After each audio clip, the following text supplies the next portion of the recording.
All right. Welcome everyone to this week's episode of Check Your Six. I had to double check which podcast I was doing. Yeah. It's been one of those weeks, right? I am Warlocker Call, once again joined by my co-host Syntax. How's it going? Pretty good, man. Pretty good. Just waiting for Peel to finally start up on Monday. Oh my god. It's been such a drought without Pro League. Like, I feel like there's so much missing to being able to talk about. But the good news is we are starting to get more consistent VODs from CRSL.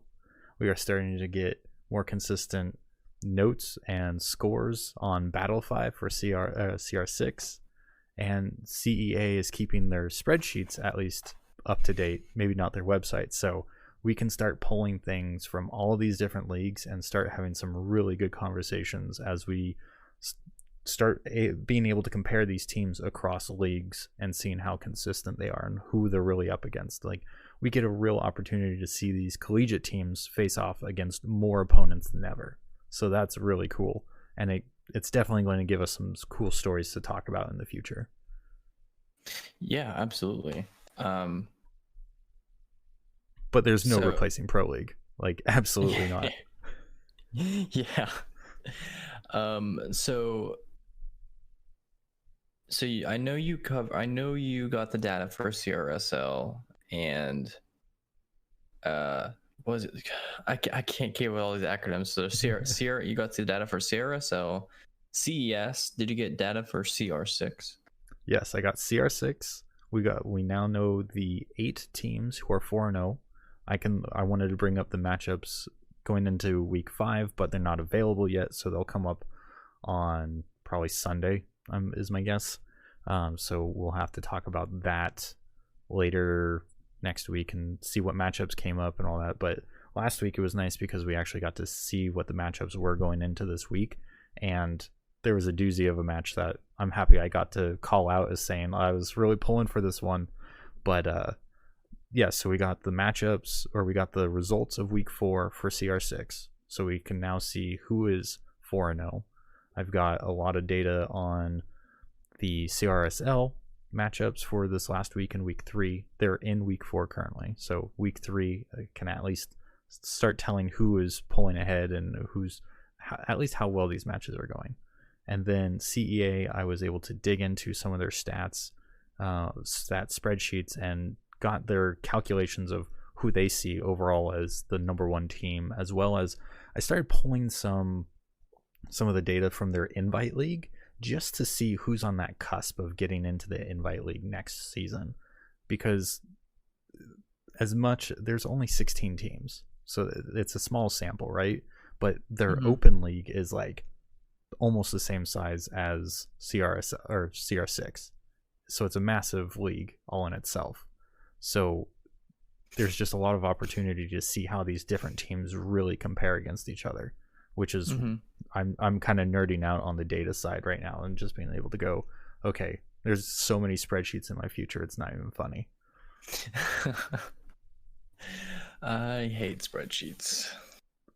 I live in them professionally and I can't get enough of them in my own hobbies. It's kind of,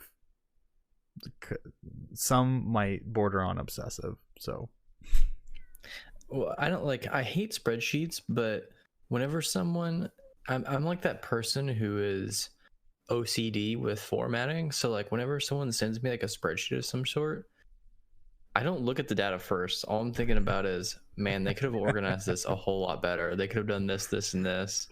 And I'm just like, bro, let me fix this for you. I'm that guy. But oh man, you don't even want to see my spreadsheets. Like, I go in and it's like, okay, here's my first thought of a format, build it out. Oh, that didn't really work. Oh, I need to templatize this part, this part over and over. And like the coloring is like the last thing that I do. But like I go through probably 20-30 drafts of the format that I want before I get happy with just how it looks, before I even add color or conditional formatting and stuff like that. It's gross. It's gross. You don't want to see me stream that. I just wanted to point out like how much better quality you are on my end with you, so you Oh recently yeah. installed this new processor, right? Did you install Oh yeah. anything else besides the new processor? It was a new motherboard.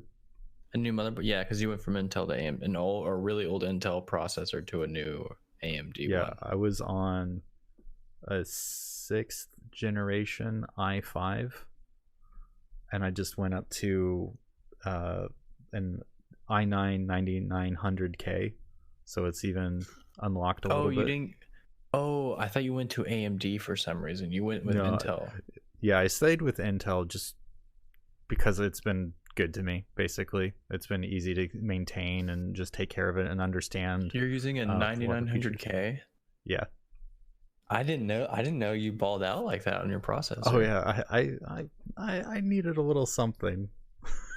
But yeah, you are much clearer on my end. Like it just like the quality, and usually I can tell whenever whenever you start streaming, your picture will skip around a little bit, and your voice will skip around and like not match your mouth, and but now Oh yeah. everything is crystal clear, and this is great. It's so good. Like I see my picture up in Discord, and I'm like, oh, I look like butter. This is so nice. Before we jump into talking through the one bit of news for Pro League, I do want to do a shout out for Red Eye.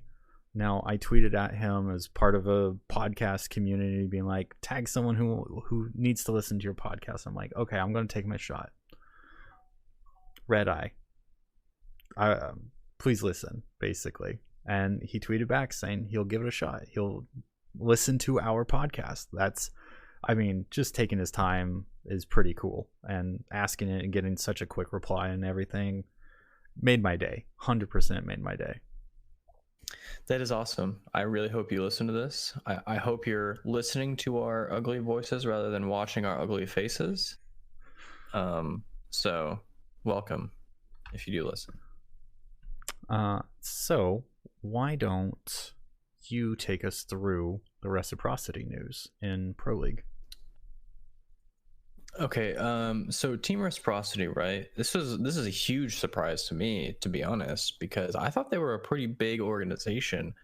I mean, I guess they are, but I guess they weren't making as much money as I thought they were, because due to this whole coronavirus COVID-19 business, everything kind of being shut down and all that business, um, their team is having to scale back because they're losing a bunch of money, and in doing so they had to drop a bunch of teams, including the Rainbow Six team. So now all of the pretty much all of the team members for Reciprocity at the moment are essentially up for sale to another organization, which means that they are currently restricted free agents. If you don't know what that means, it means they're still under contract by law, but they can look for other organizations to buy them, and then Rec obviously has to approve that buy. So Rec will, the team members will say, hey, pick me up, and they'll be like, okay, and then they'll offer Rex, X amount of money, and then Rec will say, okay, sure, we'll let them go. So that's how that's going to work. Now, regarding whether or not they're going to play in their upcoming matches this coming week, that is up in the air. I don't know what's going to happen. Now, I was informed that according to the rules, the players hold the spot in Pro League, not the organization. Now, don't quote me on that, but I guess they could play their Pro League matches as a looking for organization team, rather than under Rex name, or they could play under Rex name. Who knows? It's all kind of up in the air right now, and I tweeted at Foxa, who's kind of like the Team Reciprocity big name player, and I'm trying to see if he'll give me an answer on whether or not what's going to happen. So hopefully we'll get an answer soon. If not, then I guess we'll just find out next week. Yeah, and Reciprocity is scheduled to play their matchup on Wednesday, so all of this news kind of coming out as far as I saw just earlier today. I didn't see the exact time that it came out. I mean, this is unfortunate, super unfortunate. I mean, these guys are already probably quarantined like the rest of us, and trying to figure out what to do in a business sense. Nothing's going to get done this weekend unless someone's got a lead and a connection already. And Monday, they should be preparing for their matchup. And now someone has to sacrifice their time playing, unless they have like a coach who's sticking with them, which that staff was also laid off as part of it. So maybe a coach and an analyst can take on the burden of shopping themselves around, but they may not be the right person to do that. And if that falls on one of the players, that's time being taken away from their matchup prep, which is super unfortunate going into the second half of the Pro League season. Yeah. I don't know. I don't know what they're going to do. I really don't. It's not a good spot to be. And I mean, COVID-19 just makes it all the worse. And I mean, it's heartbreaking to hear that Reciprocity is going through this. Any organization going through this would be heartbreaking. I unfortunately don't see this being the end of it. There's going to be other esports teams that go through something very similar if this duration keeps up. If we're talking 2-3 more months, there will be some teams that have to do the same thing, just because of the cost of operations and the way some of these teams have been organized, where they raise money, they raise money to spend money to grow, and then they end up having to raise more money just to keep themselves operational. They don't have necessarily a business around them that keeps them afloat, because winning doesn't cut it all the time. Unless you're winning the international type deal, it's really hard to keep an organization afloat. So this is potentially just the beginning of a lot of change within esports globally across multiple games, but it's sad to see it already impact Rainbow Six. Now, I'll tell you what is a good business decision here. This would be a very easy and good buy-in for 100 Thieves to finally get into the R6 scene. I saw a couple people also tweeting that, and it's like, you're not wrong. It's weird. I don't know where 100 Thieves is at right now. Like, they obviously didn't buy into the Call of Duty League, so they didn't have like 25 mil just laying around to jump into that. 100 Thieves is doing good. They are not. They have to be. They are not in an uncomfortable position by any means. I mean, for God's sakes, they were opening random clothes stores. Yeah, the pop-ups. Those are brilliant. These pop-up clothes stores for the past couple of weeks, and it's just been, they've been raking in money, and I think that was a very good decision on his part. I think it was lucky. I mean, it was a good business decision in general, but he also got really lucky because I think all those sales gave him some good buffer room while this whole quarantine thing is happening. Yeah, it gives him a lot more pocket cash to survive this quarantine. But they've also been really, 100 Thieves has been really astute about getting sponsors and like finding different ways. Like, having a different sponsor for each room in the compound is insane. How they negotiated that, I have no idea, but that's crazy, and I love it. I love every bit of it. But this is absolutely a game that 100 Thieves should be in, with how invested they are in the high competition games. Like, this is just a no-brainer. I think Rocket Mortgage built their facility for them. Yeah, I think that's why they have a lot of money right now, is because Rocket Mortgage is taking pretty good care of them. As a sponsor. But aside from our gushing about 100 Thieves, we do have Pro League matches coming up. I can't believe we didn't even think about talking about this, but Wednesday we get Luminosity Gaming versus Evil Geniuses.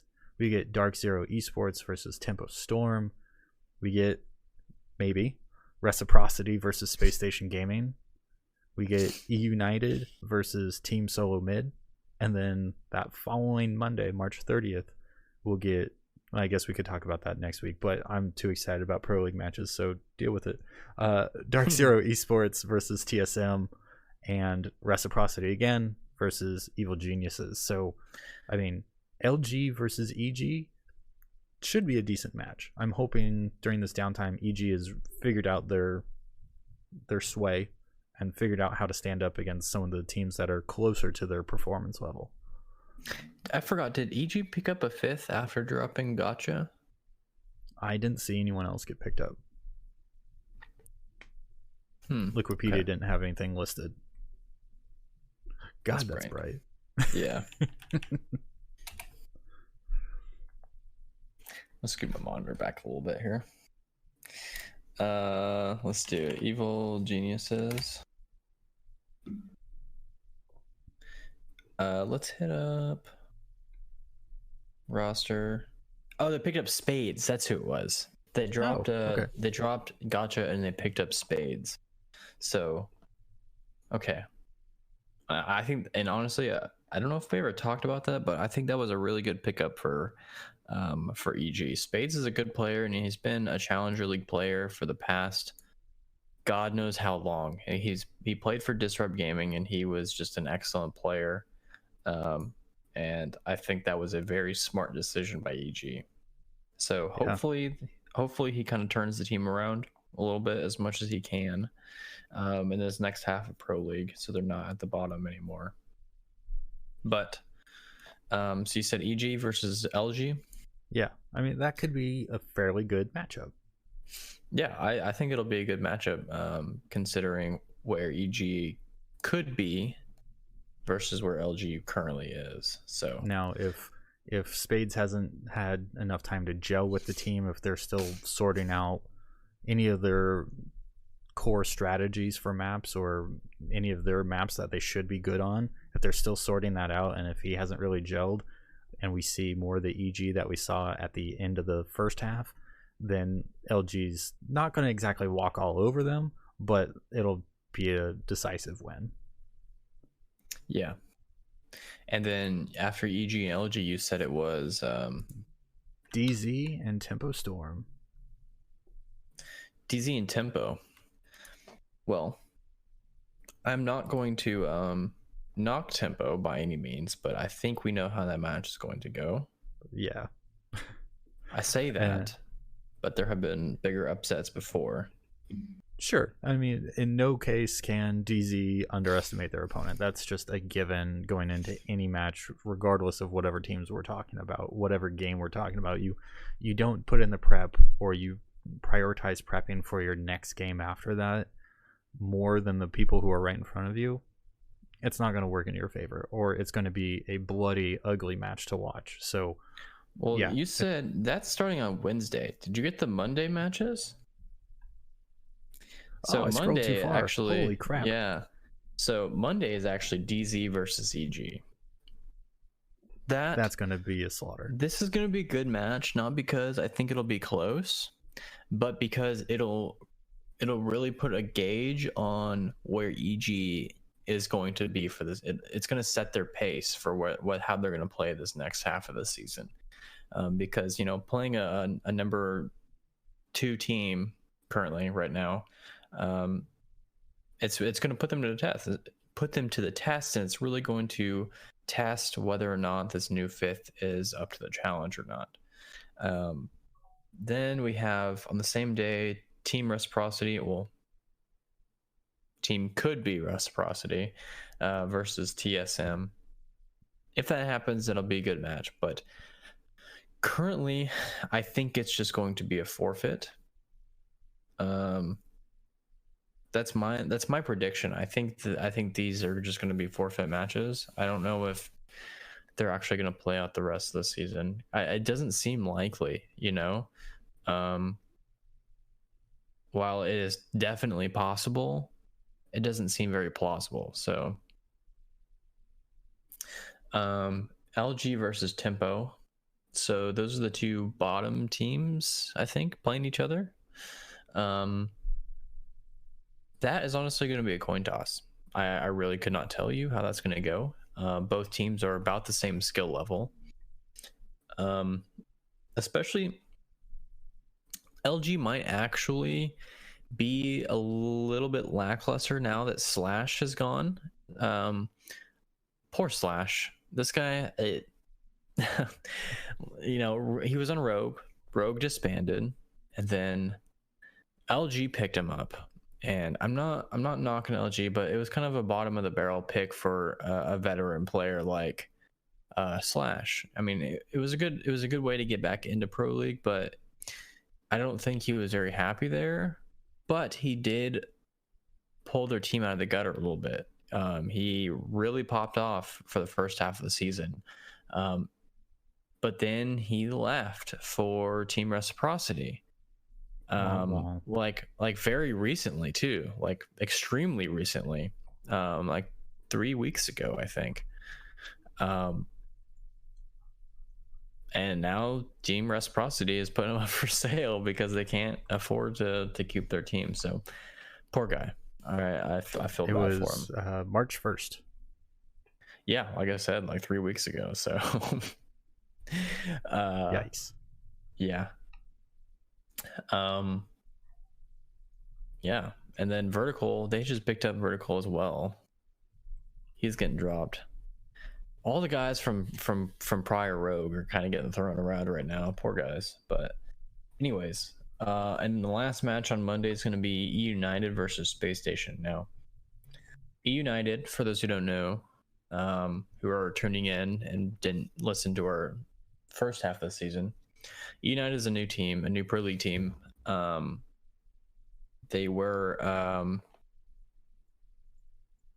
they're the old Obey team and some DG people. So it's kind of a mix of some DG guys and Obey, if I remember correctly, right? Am I Yeah, you're right. Okay, yeah. And an organization called United picked them up. So they are new to Pro League. This organization is anyway. And like half the players. But versus Space Station Gaming, who is currently they may not be number one in NA Pro League, but they are currently the NA powerhouse for winning 6 Invitational. So that is going to be a very tough match for United. I really want them to do good. I want to see them do good against Space Station because I see a lot of potential at United, and a lot of the players on it, like Yeti. Yeti's a really good player. And then on United, Alfama, he's a French player. They got brought over from EU to play on NA. He's a really good player. And then what is it? They have Reed. Reed's really good, and they also just picked up TSM's last interim coach, Bagel. So Bagel is now coaching for EU. So we'll see how they do. I'm really excited to see like what their new potential is like. And then coming on Wednesday is all the matches we previously mentioned: LG versus EG, DZ versus Tempo, Reciprocity versus Space Station, EU versus TSM, and then on the next Monday it'll be DZ versus TSM. So I'm really curious to see if TSM is able to keep their top spot in NA right now. I have to say after. Oh, go ahead.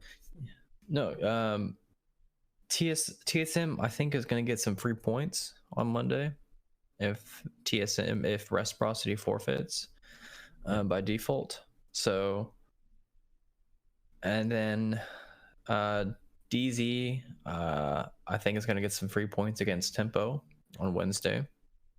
Yep. So they'll both get 3 points. And then TSM is playing EU, which could potentially be another 3 points for TSM. And then they play each other. So potentially TSM could be going into their match against DZ up 3 points. They have a 3-point advantage. So even if DZ wins, they'll be tied for first. But if they lose, If DZ loses, then TSM will be up 6 points, and that puts a pretty solid lead in between them. So we'll see how it goes. Yeah. I have to say, after Space Station won the Invitational, I'm like, okay, it's TSM's turn. Like, Space Station is going to be really good in the second half, and I hope that they haven't lit up after that move, after winning the Invitational. I think that this is that next challenge for them. Keep the motivation going, keep that spirit alive, keep challenging themselves, because that by no means was it an easy win in the grand finals or the semifinals. It was hard fought the entire time, so there was still definitely room for improvement. They showed the world that they could beat the best teams, but there was just some parts where they definitely still hit a sour note. So as much as I'm like, okay, I want to see SSG improve, I was also just really blown away at how well TSM did and just how well represented NA was at the Invitational. And I just want to see that caliber of play represented even more so in the second half of the Pro League. And I will never let everyone that doubted me live this down. Last season, after Pro League ended, I said TSM is going to come in next season swinging hard.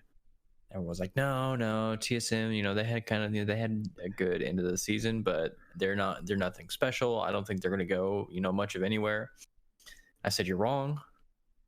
They ended strong for a reason, because they finally got their groove in and they got their flow, and they're going to come in swinging, and no one believed me. Like, literally no one. And now look where we are. TSM's number 1 in NA. So without a single loss, they drew once. 7 matches, and they only drew once and won the rest. They have a round differential of 23, which is almost double DZ. And DZ in that first half had a real question mark around them on whether or not they could win handedly, because a lot of their early matches were like won by a round, basically, or won by a couple rounds, and they were just barely stringing together these wins. And so there was a lot of questions: were they actually a great team, or were they just an okay team who were executing when it counted? So that was kind of answered near the end of that second half, and even into the Invitational. They performed really well, but they have probably the most room to improve out of TSM, SSG, and DZ. I agree. All right, well, that's Pro League. Hey, we had stuff to talk about. I'm excited. Yeah, that's fun. I miss talking about Pro League. This whole 2-month hiatus has been kind of rough. Shall we do collegiate? Go for it. All right, so what we had, the one matchup I got to see in the CEA Invitational League was George Mason versus... Did I not write down the other team's name? I didn't write down the other team's name. Go me.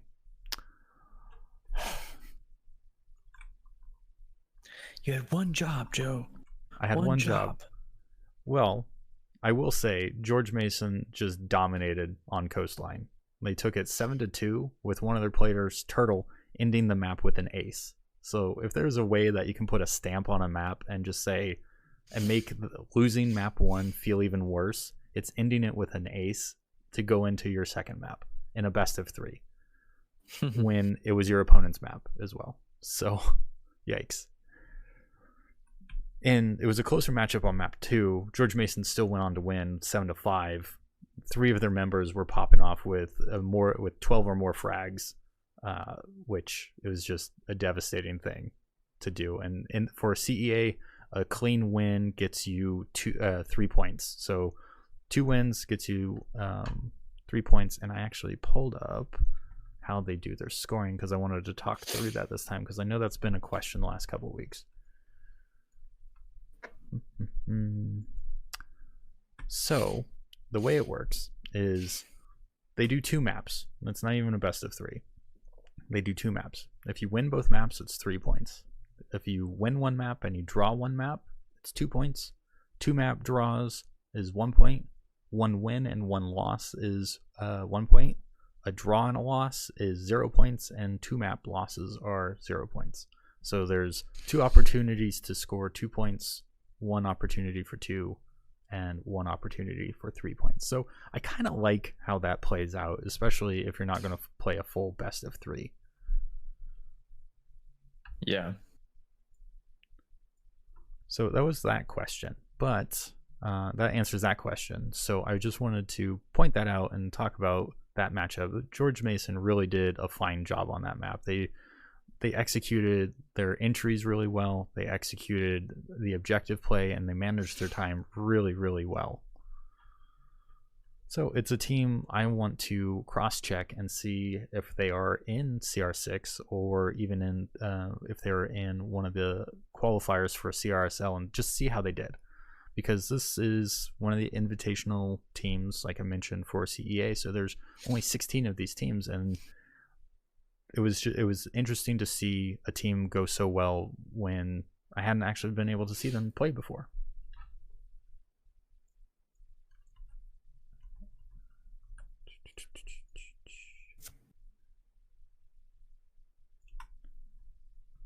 Going on to now, one thing I wanted to point out was CEA is a small sample of their invite league, just kind of like CRSL. So I dipped my toe into their open division, their open league, where everyone else who wasn't invited, they can still register and play, and they play into believe it's 36 other teams. So there's just a huge sample of teams who are also playing in this league as well. Not to the size as CR6 as I thought it was, but it's still a good size tournament to be playing through. So I went through and I pulled out the top 10 teams who are in that open division, and there's a lot of familiar names. So let me know what you think of this list, Syntax. Number 1, York University, sitting at 7-0. Simon Fraser, sitting at 6-1. California State Long Beach, so CSULB, sitting at 6 wins, 1 partial win.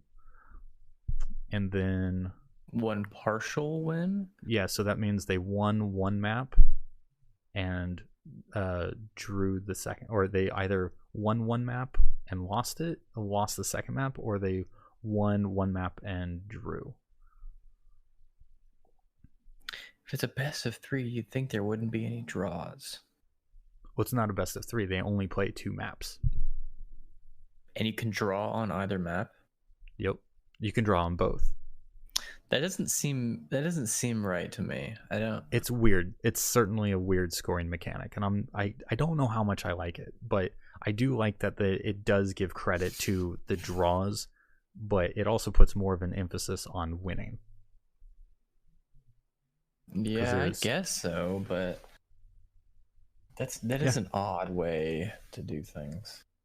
I agree. It's odd. It's quirky. It works for CEA, and I'm kind of digging the change, just to differentiate itself from some of the other leagues. But so moving on. So number 4, Colorado Boulder Black. So they're there. FIU is there. Miami University tied for 6th. Texas Tech University. Southern Arkansas. That's a new team. I hadn't seen anywhere else. But they're sitting at number 8. Number 9, Grand Canyon University. 10, University of Alabama Huntsville, but better known as Charger Blue. They have been winning a large number of their matchups across their other games. In fact, one of their matchups from week 3 in CRSL was their team. So I get to talk about that matchup coming up in just a second. So, I mean, those are teams that you see in CRSL, CR6, and those are all really strong teams. So to see them consistently representing themselves even in the open division, it means that they are playing to win. They are looking forward to that next invitational opportunity to go into the Invite League, which is, I mean, I love seeing 10 hungry teams ready to fight over 1 or 2 spots in a 16 league invitational. Jesus, I wish I had something to throw at my cat. Not because I am an animal abuser, but because see that big old thing back there? I don't know if you can hear that. Can you hear it? I can't hear it. She's snoring louder than any human I've ever met in my life. This cat snores so freaking loud. That's hilarious. I wish I could hear it. Oh, you're going to try and rig your mic to go record?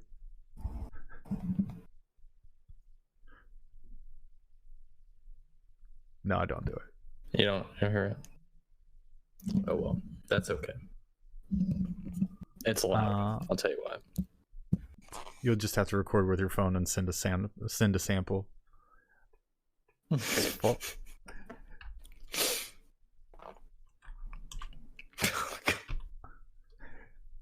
I love that you can hear it and I can't, and you're just losing your mind now. That's all you can hear. That's all I got for CEA. They haven't updated their standings on their website yet for this week, so it's a lot of the same information that we saw last week. So we're going to move on. In the CR6 world, last week I called out the match of University of Akron versus Mississippi State University. One, because Akron, again, the Triple Crown League winner from last season, and MSU holds reigning champs essentially, right? And MSU holds a special place in my heart. They were my first collegiate esports podcast interviewees, so seeing them jump into R6 and seeing them having success, CR6 leading up into this week, they were ranked 3rd overall, and so that was exciting to see them performing so well. And so I honestly, like, my heart said MSU, but my head is like all Akron all the time, just because how dominant they've been. And it was an all-out nail biter. I'm going to link the VOD because they actually recorded a match, and it was incredible to watch this. I want to spoil. I'm going to spoil it, but I still encourage anyone to go back and watch, because map 1 on Bank went the entire overtime distance with MSU pulling it out 8-7. It was an incredible map to watch. I mean, these are two very, very talented teams who know exactly what they're doing, and they were on the same page. Their teams, like, if there were mistakes, I couldn't tell. It was like there were probably very minor mistakes, but obvious to someone who's really in the competitive scene. But to me, it just looked like the frag out ability was just, people were just hitting their shots faster than someone else, and it kind of alternated back and forth on who was hitting their shots. So it was great to watch that. Map 2 only was only 8 rounds. Akron just showing who's who on Villa and taking it 7-1. It was just devastating. Akron outfragged them 37-22. And with that kind of disparity, there's just no way you're going to win. With a team like 37-22, so they had a total of 37 kills, and the other team had a total of 22 kills? Yeah. Okay. And so, like, a team against Akron, you're just not going to pull yourself out of that. There's just no way. You know, and that's in 8 rounds. Looking at a stat like that, like, you know, total frags versus total frags on each team, I think that's kind of a very inaccurate way to say like how good a team is doing, because a lot of times, like, a team can get a lot of frags and still get decimated. It's about the impact frags, the meaningful kills in a game, and especially in Rainbow Six. You know, I think if it was any other game, that stat would make total sense. But in a game like Rainbow Six, impact frags are very, very important. And you know, even though that team may had only 22 kills, those 22 kills could have been incredibly important, and you know, and won them a bunch of rounds. So I will say, like, I absolutely agree. Fragging out is just one part of R6, and you're missing out. It's probably a third of the overall secret sauce that makes you a good CR6 team or a good R6 team. But when you have that disparity, of 15 frags in only 8 rounds. Like, out of a possible 40 frags, they hit 37 of them. Like, to me, that just says they knew the map better and they knew exactly how to play that map better. Like, they knew the right choke points. They knew how to counter any strategies that might have been implemented. Like, they knew defense and offense hands down. I forget who played what first, but like, to go 7-1, you just crushed your opponents. Mm-hmm. And Coastline is a very tricky map too. It was whoever's played it, but Coastline is it's very attacker sided. It was Villa. It was Villa. Oh, okay. I thought we were Coastline. Villa is the same way. Villa is also very tricky because it's on the other side of the coin. Villa is very defensively sided.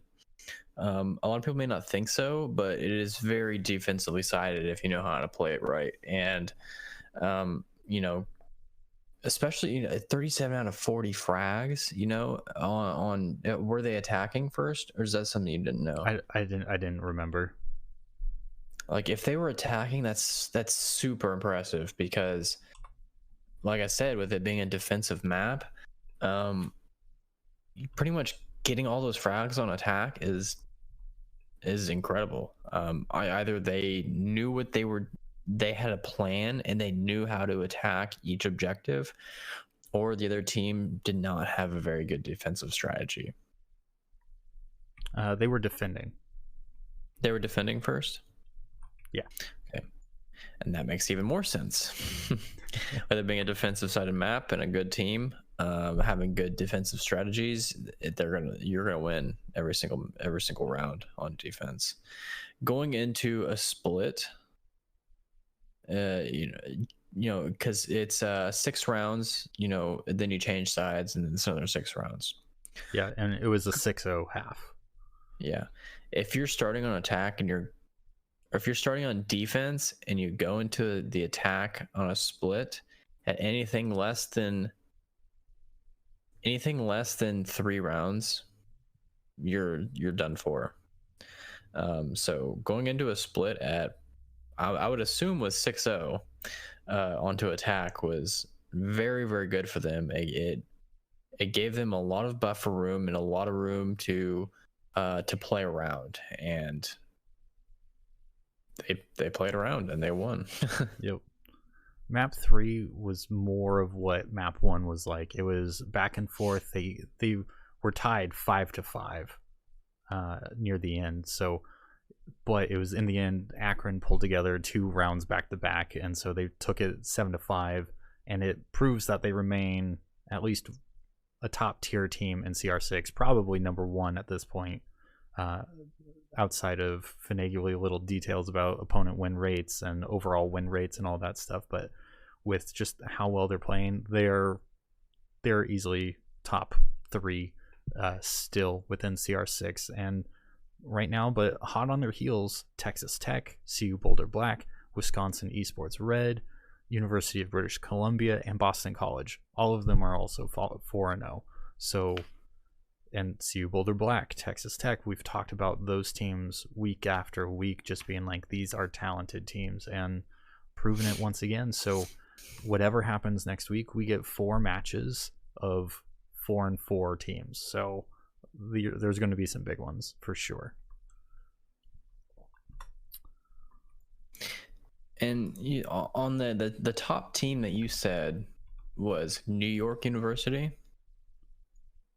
New York University was in CEA, I believe. Was CEA? Yeah, we got in CR6 we have Akron, Texas Tech, CU Boulder Black, Wisconsin Esports Red, British Columbia, and Boston College. Texas Tech is number 2, huh? I don't know about overall ranking, but they are just another 4-0 team. So at the moment they are number 2. Got it. Yeah. Is that what you're saying? I'm saying that they are another 4-0 team. I don't know if I don't know where they are with round differential. Oh, okay. You're just okay. Okay. I retract my statement then. But still, Texas Tech being a 4-0 team, that's really impressive because I don't remember Texas Tech playing last season. Are they new? No, they're not new. They've been playing for a while. Like they've been kind of just outside of the scope of things. I would need to go back and see where they were ranked, but I'm pretty sure they were even in Premier League last season for CR6. They must have done something. They must be doing something different this season because I don't. If I'm not recalling their name, Texas Tech, then they must have not done very well. I'm not saying they did bad, but they must have not done very well last season. But now they're 4-0 this season, so either they got a whole new roster or they're doing something different this season. That's awesome for them. Yeah. So technically, if we want to look at Battlefy and look at how they're organizing everything, Texas Tech is the only team with 100% win rate that has the highest opponent win rates as well. So there's 4 teams that are their opponent win rate is 68.75%, and that's the highest it goes in the 4-0 category. So, and Texas Tech is the only team that has 100% win rate. What that means, I believe, is that they haven't dropped a single map. While Akron and CU Boulder Black are 88.88%, and so that means, I'm assuming that means that they've dropped 1 map in their 4 matches, and then it drops from there. Dang. Yeah, so I mean, Texas Tech, Akron, CU Boulder Black, Wisconsin, British Columbia, Boston College, Longhorn Gaming, Oregon State University, top tier 3-1 team. Like, where the hell do they come from? That's what I'm asking. Like, this is their first season. What the hell? They got some goats, potentially. Yeah. So I'll link that VOD for the MSU Akron video in the show notes, so make sure you check it out. Otherwise, twitch.tv/videos/569442230. There you go. That's a terrible VOD link, but whatever. Deal with it. It's my podcast. Our podcast. CRSL going into week 4. This is actually week 4, but they just posted the VODs for week 3, and because their website is also not up to date, I harvested the data the hard way, so you're going to deal with some high level data while I have some more time later tonight to dive into it. But we have University of Alabama Huntsville, or Charger Blue, taking a win over Longhorn Gaming 8-6, which I was surprised by. I knew Charger Blue has been showing up a lot more in that win column over the last couple of seasons and across the different leagues, but I don't know if I was really ready for them to be able to take on Longhorn Gaming. Longhorn Gaming is one of our 4-0 teams in CR6, so to see Charger Blue, who I don't even know where they are at in CR6, so that's, I don't even know if they're participating in it. So that's kind of an interesting take, and it's one of the reasons why I really want to be compiling the data across these leagues, because I want to know where their relative strengths are.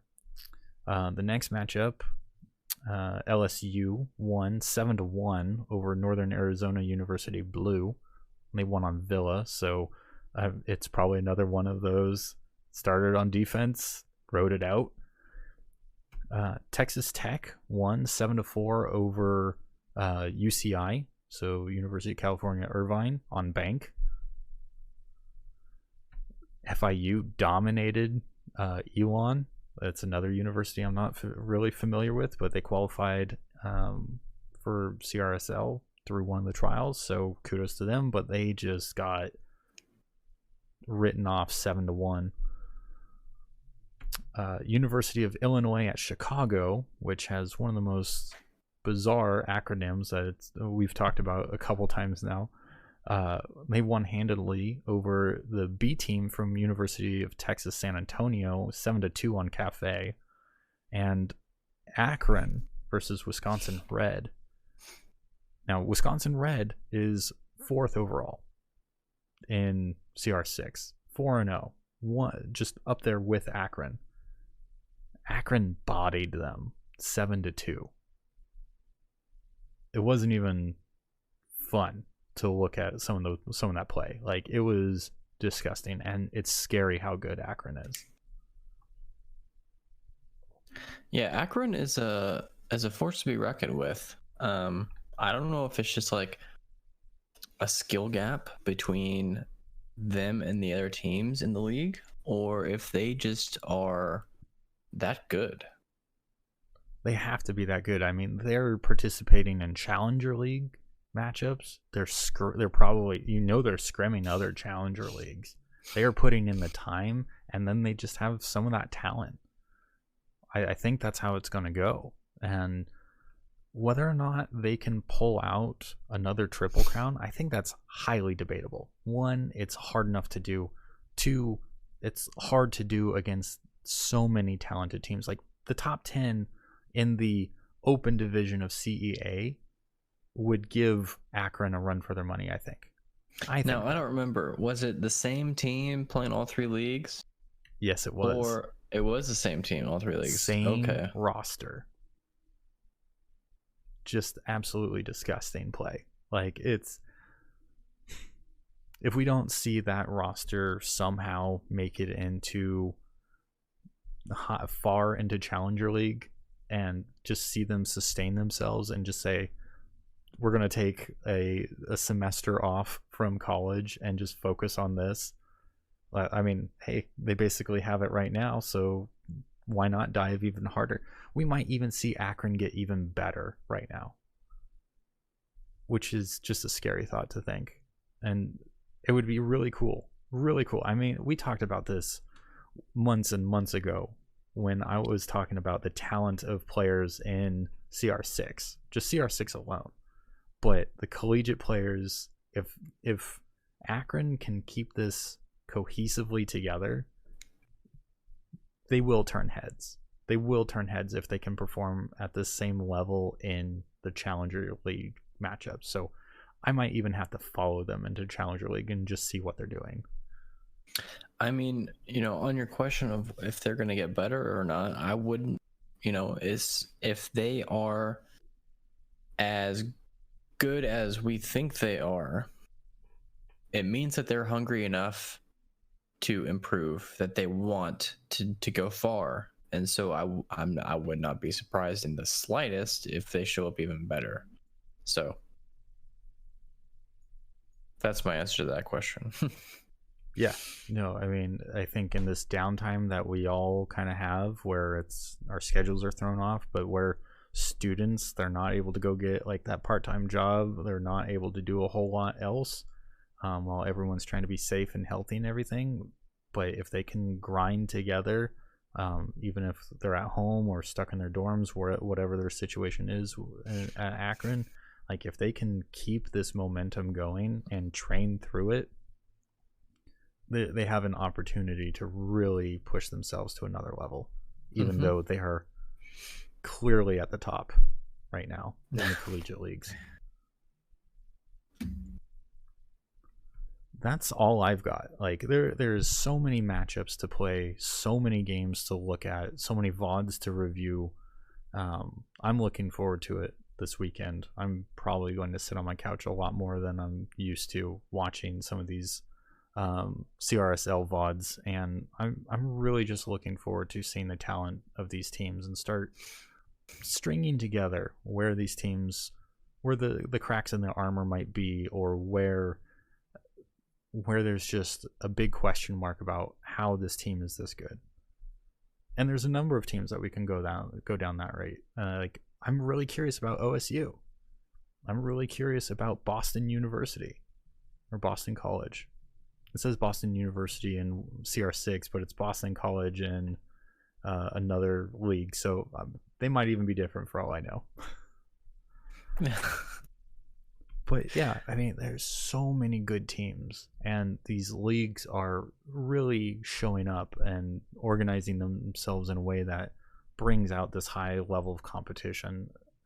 I mentioned it last week. We just need them to sing Kumbaya, come together, and create one super league, run it better than any other collegiate league out there. Sorry, collegiate Call of Duty, college COD. Sorry. You won't hold that crown for best college league for very long. Sorry, it's not going to happen. See, one of these collegiate leagues is really going to take a step forward, and it's probably going to be with the help of the others and make something just truly phenomenal.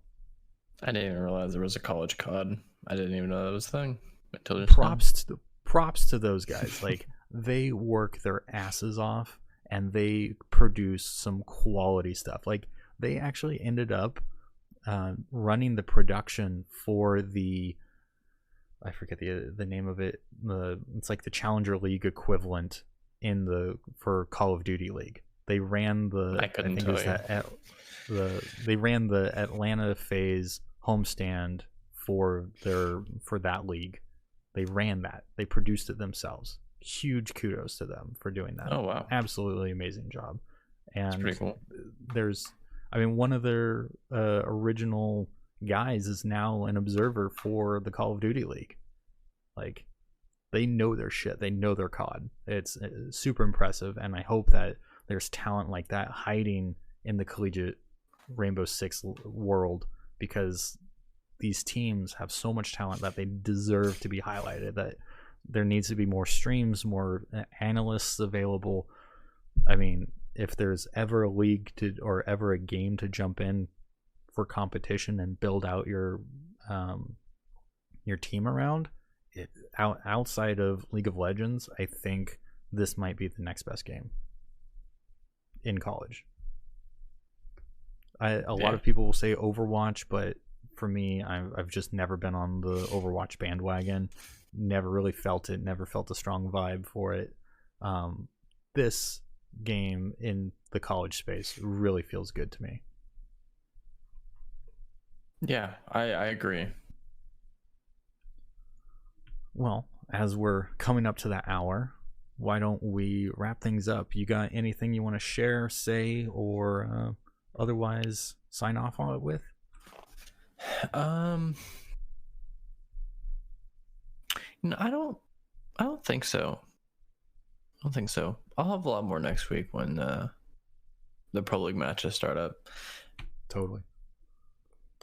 For me, I'm just going to keep being raw about these different collegiate Rainbow Six leagues, and about these players, about everyone who's doing work, Space Productions for getting those VODs up on their website, CR6 for being on top of their data and having their matchups flowing. It seems like they've hit a good stride, and CEA for keeping such good back-end data that's accessible for everyone, even if the website maintenance may not be like the best front-facing stuff. They're still keeping their data, they're keeping it relevant and allowing people to make content like me, or people like me to make content, so I'm excited by all this. This is all just good stuff, and I can't wait for a time where I'm able to say without a doubt these are the best teams, and start diving into the player stories, the player narratives of these things. And